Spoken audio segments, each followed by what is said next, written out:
கிச்சனில் கருவாட்டு கொண்டு வந்து சேர்த்து பார்க்கலாம் வாங்க ஃப்ரெண்ட்ஸ். அதுக்கு தேவையான பொருட்கள் தேங்காய் பால், டமாட்டோ பொடி, தனியாத்தூள், மிளகாத்தூள், மஞ்சத்தூள் வச்சுருக்குறாங்க. வேக வச்ச மொச்சக்கொட்டைங்க, 2 பீஸ் கருவாடு, உருளைக்கிழங்கு, கொத்தமல்லி, இஞ்சி பூண்டு பேஸ்ட்டு, வெங்காயம், கருவேப்பிலங்க, ஒரு பச்சை மிளகாய், கத்திரிக்காய், புளி கரைசல், எண்ணெய்ங்க, உப்பு, வெந்தயம், கடுகு, உளுத்தம்பருப்பு.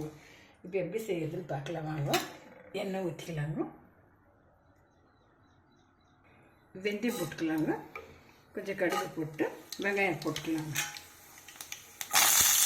எண்ணெயில் வச்சுக்கலாங்க. எல்லா மசாலையும் போட்டாங்க, டமாட்டோ பொடியும் போட்டாங்க.